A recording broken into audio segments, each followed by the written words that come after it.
नमस्कार मु आज माछ मुंड दे मुढ़ी घंट बनैया जाऊँगी।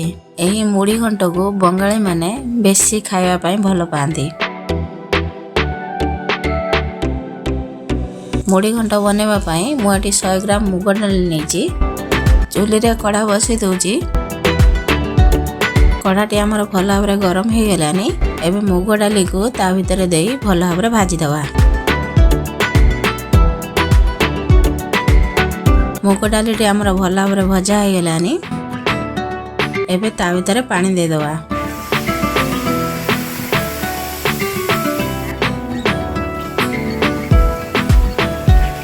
डाली आमर शीघ्र सिझिबा पई अल्प किछि लूण देदवा। देई ताको भल भाव गुळे दवा। गुळे किछि समय पर ढांकी दवा। 10 मिनिट पर ढांकुंटी बाहर कर दवा। मुग डालटी आमर भल भाव सिझी गलानी। मुग डालटी को बेसी भी सिझेबानी।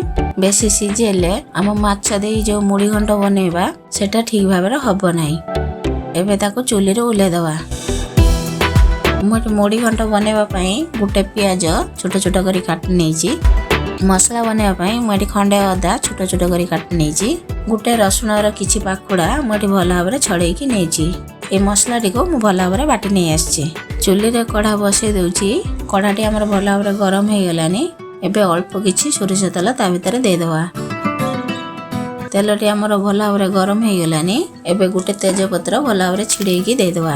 काटी रखिथिबा प्याज को ता भितर दे दवा। प्याज टिको लाल करी भाजी दवा। प्याज टी हमर भल भाव लाल हो गलानी। एबे भाजी रखिथिबा माछ मुंड को ता भितर दे दवा। खुंती साहाय्य रे माछ मुंड टी को भल भाव भांगी दवा। एबे गुटे चामच हळदी गुंड ता भितर दे दवा। डाली रे आमे लूण देइथिले सेति पई अल्प लूण या भितर दे दवा। देई ताको भल भाव भाजी दवा।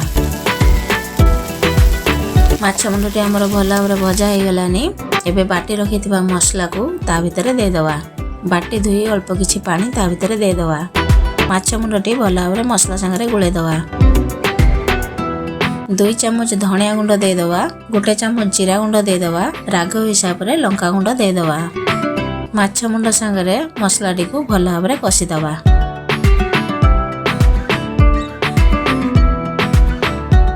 एबे किछि समय पई मसला टी को ढांकी दवा। 2 मिनिट पर ढांकुंटी बाहर कर दवा। मसला टी को भल भाव गुळे दवा।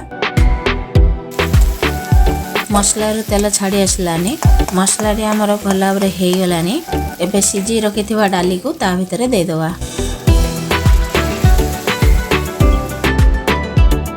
मसला सहित डाली टी को भल भाव गुळे दवा। गुळे किछि समय पय ढांकी दवा। 2 मिनिट पर ढांकुंटी बाहर कर दवा। डाली टी को भल भाव घांटे दवा। मुढ़ी घांटटी आमर भल भाव हो गलानी। एबे ताको चूल्ही रे उले दवा। मुढ़ी घांटटी को गोटे पात्र रे बाहर कर नवा।